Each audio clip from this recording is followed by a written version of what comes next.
Hello YouTube, this is Ep1 and I welcome you to my first post-mortem analyses. Here I will be assessing the combatants individually to gauge their approximate level of developed skill and power. The idea is not to create a ranking of best to worst, but rather to ascertain who the combatant in question stands equal to. Placement on a higher tier is no guarantee of victory, as many of the most heavily featured fights in the Star Wars setting consist of reigning masters being bested by challengers far below their own level.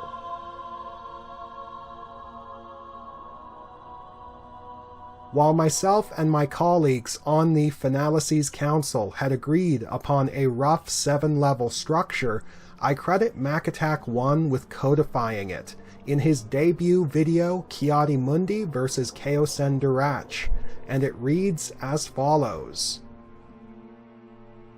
Tier 1, Complete Mastery. Examples of combatants in this level include Jedi Grandmasters Luke Skywalker and Yoda, and Sith Dark Lords Palpatine and Darth Bane, effectively God-level Masters of the Force. Tier 2, Advanced Mastery. Tier 2s include such notable combatants as Plo Koon and Shaak Ti, though I consider the definitive example to be Obi-Wan Kenobi. In many ways, Tier 2 is the best that can be achieved through pure dedication and skill. Tier 3, Standard Mastery. Combatants on this level tend to rely on direct, focused applications of their strongest skills to power through situations, the definitive example being Anakin Skywalker, though Darth Maul and Qui-Gon Jinn are also notable. Tier 4, Advanced Application. Expert level, either great masters in the making or baseline Force sensitives peeking out. Notable examples including Luminara Unduli, Quinlan Vos, and Luke Skywalker as of Return of the Jedi. Tier 5, Standard Application. Not truly exceptional, but better than average. Padawan Obi-Wan Kenobi, Aayla Secura, Darth Red. Tier 6, Basic Application. Essentially, the average Jedi and Sith, the casualties of Geonosis. Coleman Trevor, to be generous. Tier 7, Basic Knowledge. Trainee level, Liam the Padawan and the Bear Clan, Luke Skywalker as of A New Hope.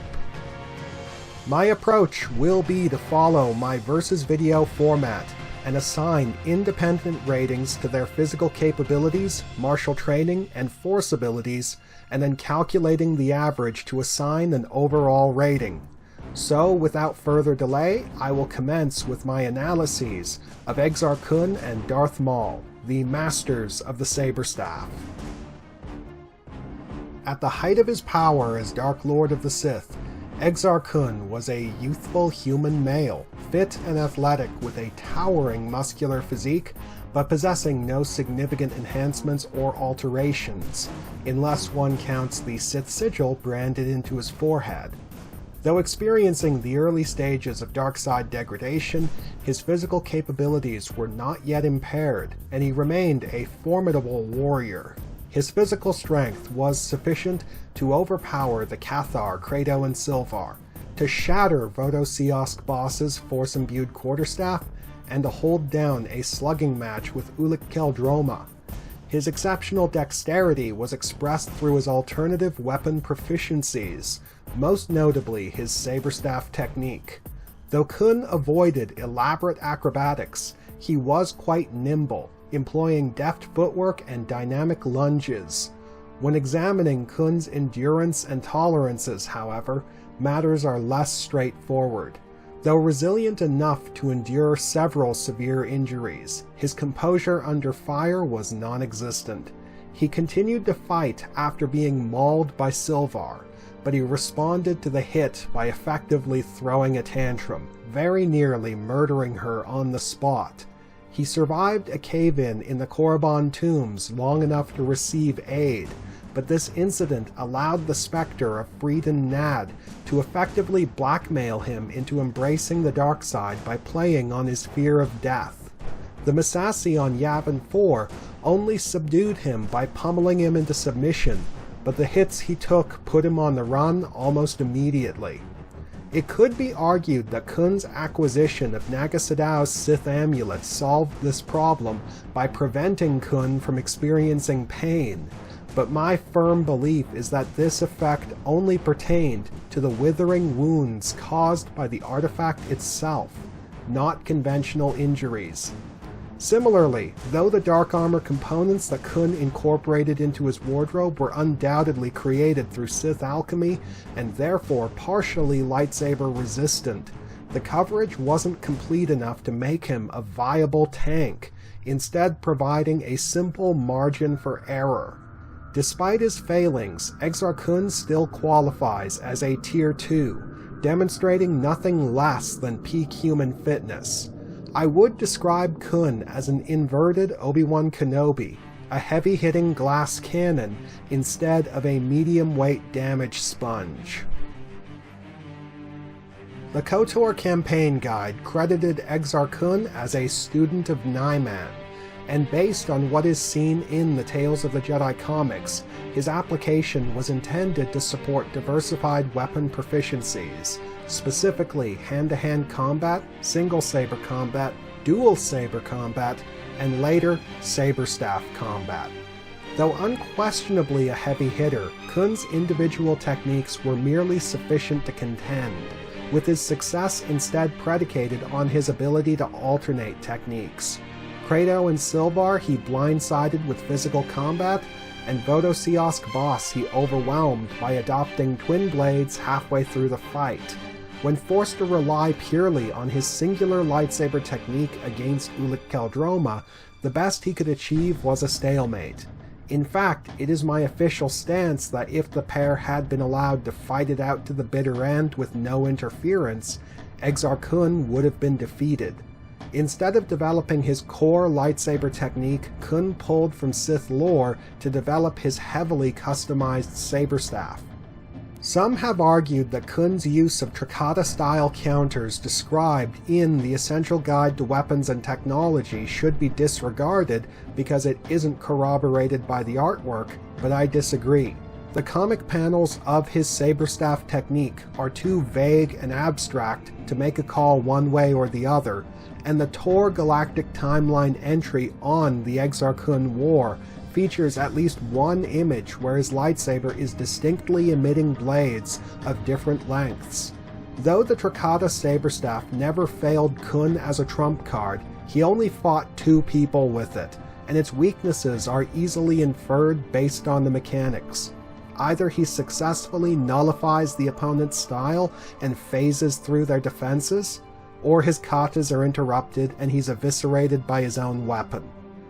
I consider Exar Kun to be the quintessential Tier 2 martial artist, his most direct analog being Senya Tyrrell. His overall fighting style is constructed as a rotating wheel of skill configurations, which he funneled through a heavily customized weapon that enabled all of them. However, for all of his intensity and aggression, he was incapable of reliably dominating on the back of any of his individual techniques, and instead relied on his ability to cycle through all of them. For all of his skill, he was ultimately still subject to the limitations of Nyman. He spread thin between weapon proficiencies, relying on a clever gadget to give his style the depth that his core technique simply lacks.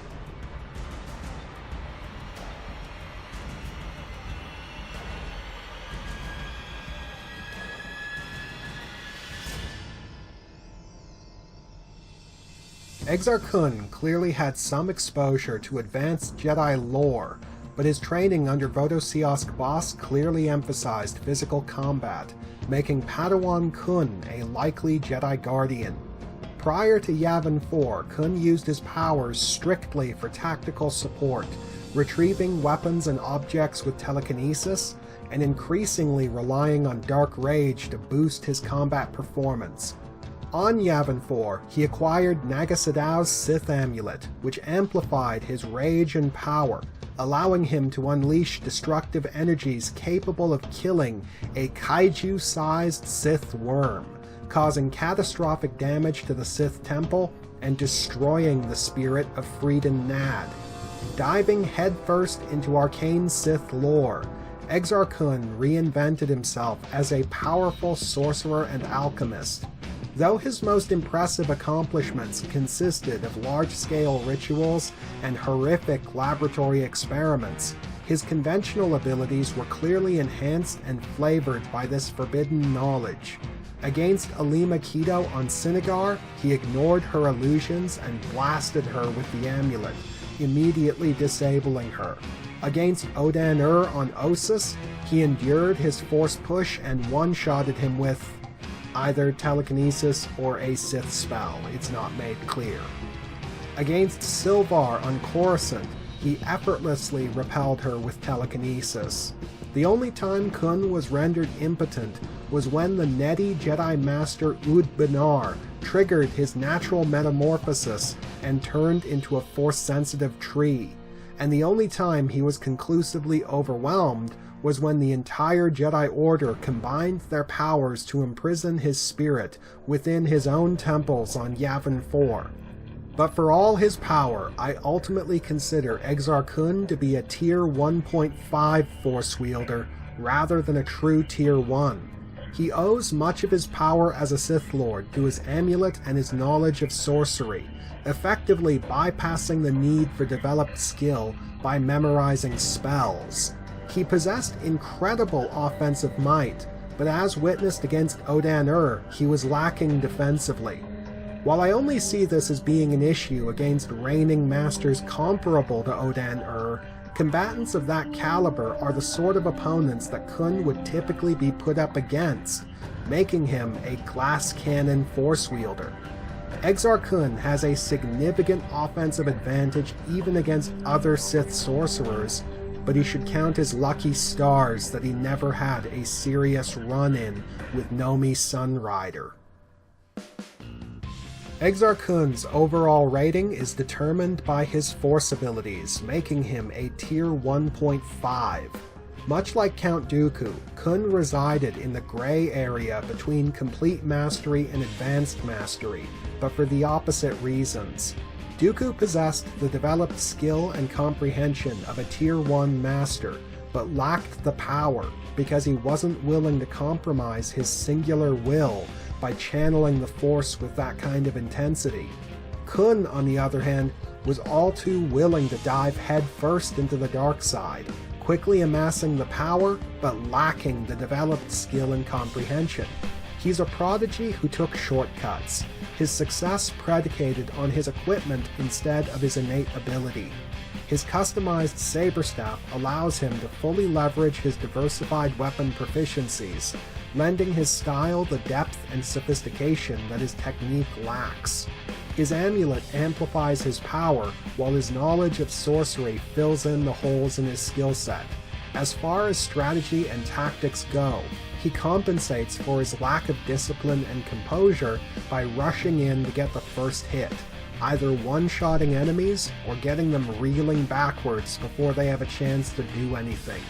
He is comparable to the all-time god-level masters of the Force, but he has too many limitations to truly be considered one of them. But he is still a significant cut above Tier 2 combatants. Exar Kun is insubstantial in many ways, but all the more dangerous for it.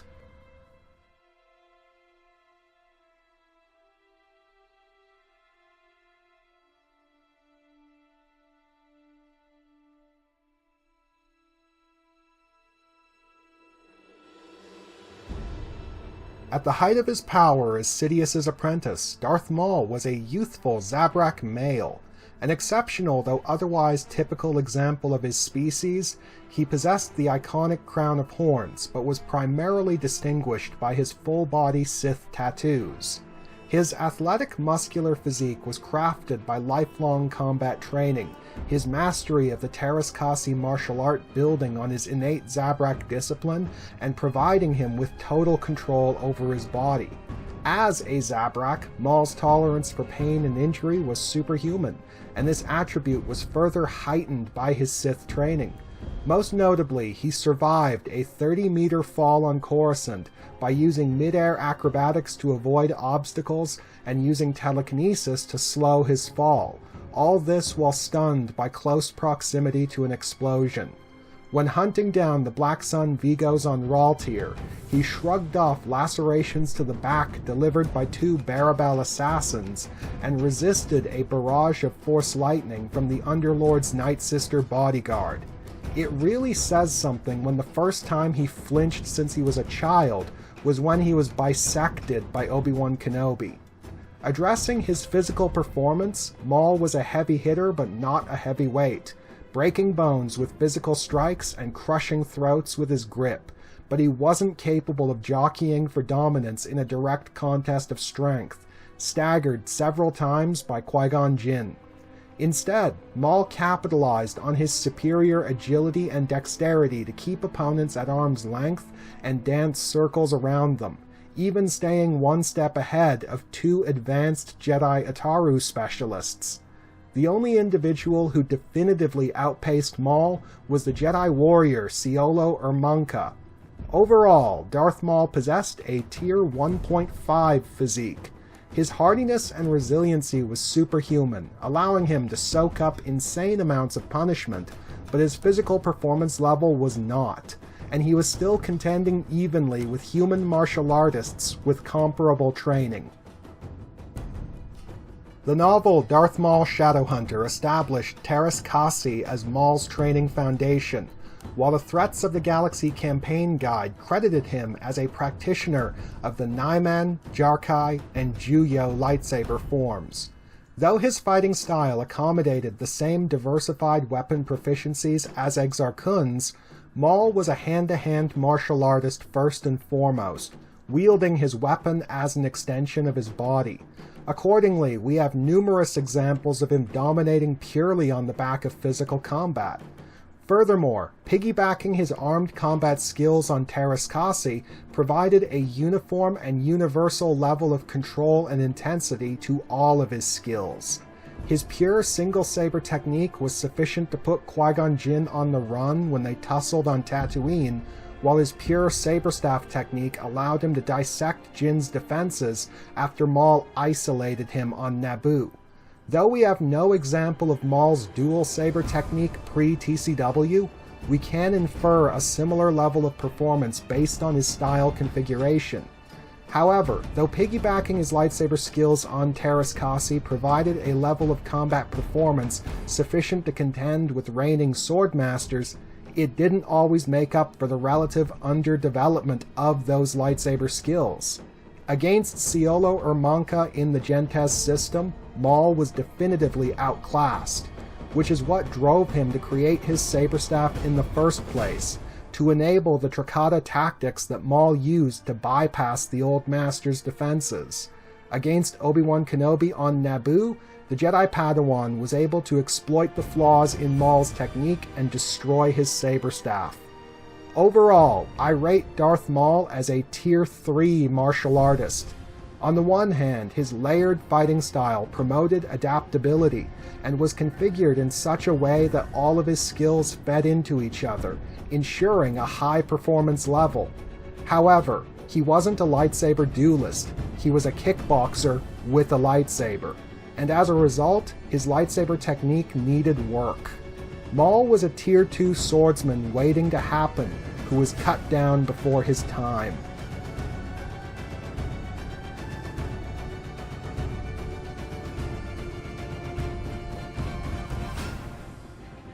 Though Darth Maul had been indoctrinated in Sith ideology since a very young age, his exposure to arcane Sith lore was minimal, with his training instead emphasizing stealth and combat. The majority of his skill set was comprised of conventional Force abilities that would be expected of any Dark Jedi: Dark Rage, telepathy and mind tricks, various offensive applications of telekinesis, etc.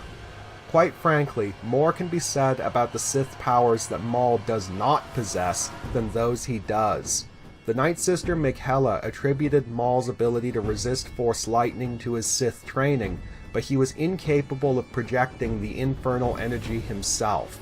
His use of Force concealment was based around cutting himself off from the Force rather than cloaking his Force signature, plainly demonstrating that Maul was not capable of the K-Tech meditation that Lord Sidious and later Count Dooku relied on. The only traditionally Sith-associated power in Maul's arsenal was Mekuduru, which hadn't been a Sith exclusive for generations. However, despite his restricted knowledge base, Maul was by no means a poor Force wielder. He favored using his abilities for tactical support, notable examples being when he overloaded the dampening field, disabling his lightsaber during his fight with Silas, or when he triggered a set of door controls with thrown debris during the Duel of Fates. Furthermore, though none of Maul's forceful opponents were great masters, he still had a respectable track record when directly contending with the powers of other adepts. He tanked Silas's telekinesis and responded in kind, repelling him with a Force push. Though Darsha Asant's Force pushes were targeted at the environmental features around Maul rather than the apprentice himself, Maul proved that he had his defensive bases covered by deflecting them. He demonstrated an ability to penetrate the TK barriers of adepts roughly equivalent to her when he repelled Padawan Kenobi on Naboo, and I already mentioned Maul resisting Michaela's Force lightning. I rate Darth Maul as a Tier 3 Force wielder, effectively an inverted Galen Merrick. Though Maul lacked Merrick's sheer kinetic output, his power was more focused and substantive, where Merrick has been ragdolled by Acolyte-level opponents. Though Maul's skill set emphasized mundane stealth and infiltration, his Force abilities heightened these skills, making him a highly effective strategic operative. However, Maul's exposure to the higher mysteries of the dark side made him a Sith Lord in name only, and he would be more accurately described as a Dark Jedi Sentinel who followed the Sith code. Darth Maul's overall rating of Tier 3 was determined by the average set by his lightsaber skills and Force abilities. Though his highly robust Zabrak anatomy certainly provided an edge for endurance, it didn't provide him with any direct, leverageable advantages. As his physical performance level is not superhuman, his effectiveness is predicated on skill and power. To be fair, Maul's skill set is brilliantly constructed, his various techniques adding up to something greater than the sum of their parts. He was an extremely versatile combatant armed with a weapon that perfectly complemented his skill set, and was an expert at leveraging his Force talents for tactical advantage. However, Maul's emphasis on physical combat came at the expense of his swordsmanship, and adapting hand-to-hand sequences to the saber staff only made up for so much. Quite simply, Qui-Gon Jinn's assessment of Darth Maul as a warrior in his prime, never to be any better, was wrong. Maul's layered fighting style and tactical support-oriented Force abilities marked him as a Tier 2 in the making, this versatility and intensity allowing him to contend with fighters above his own level, but his lack of development left holes in his skill set that have been exploited by lesser opponents. He was, without question, a talented and dedicated Dark Force adept, but his limited knowledge of dark side lore effectively made him a Sith Lord in name only. A far cry from being the heir to the Sith legacy, Maul was merely an indoctrinated cult follower with a hollow title.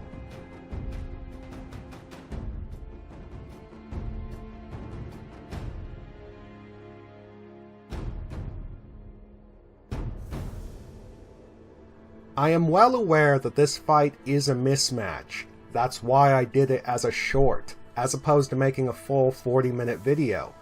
As to why I did it at all, I found the factors at play to be absolutely fascinating. These two combatants are the most prominent wielders of the double-bladed lightsaber in Star Wars media, and they have many common skills and ingredients, but in their character and configurations, They are antithesis to one another. Additionally, I have to stress that, although the deck is heavily stacked in Exar Kun's favor, Maul is not helpless, and it is entirely possible for Maul to achieve a Dark Horse victory analogous to Luke Skywalker's defeat of Darth Vader or Padawan Kenobi's defeat of Maul himself. Furthermore, when comparing Maul's victories over Anun Bandara and Qui-Gon Jinn to Exar Kun's bouts with Vodosiask Boss and Ulic Qel-Droma, I was not arguing that Bandara and Jinn were equal to Boss and Qel-Droma. My point was that Maul has repeatedly proven that he can defeat fighters on his own level purely through his own developed skill, where Kun was completely reliant on his weapon's features to give him the dominant edge. I've come to view Exar Kun's confrontations with Boss and Qel-Droma as analogous to Padawan Anakin's first fight with Count Dooku, a less developed swordsman leaning on focus and intensity to make up for what he lacks in skill, allowing him to stand his ground against higher-level duelists. Though Exar Kun is confirmed to have bested Vodosiask Boss multiple times in sparring, that was sparring. The fight depicted in the first issue of Dark Lords of the Sith was effectively a formal challenge, with Boss taking Kun seriously as an opponent and going all out. If this had been a fight to the death, Kun wouldn't have had a chance to pick up that extra lightsaber because Boss would have killed him instantly. Though Kun's technique had clearly improved by the time of their rematch in the Senate Hall, I am firmly convinced that he would have lost without the saber staff. By my assessment, Ulic Qel-Droma's advantage over Exar Kun was due primarily to his style mechanics. Where Kun was spread thin between weapon proficiencies, Qel-Droma had focused on elevating his core technique. Furthermore, Ulic was a veteran duelist, with victories over Warb Null and Satal Keto under his belt. By contrast, Qel-Droma was Kun's first serious opponent outside of Vodo Boss. Kun's aggression allowed him to hold his own in the moment, but Qel-Droma's technique and experience effectively made him Kun's nightmare opponent, an enemy that Kun couldn't overwhelm through mere brutality.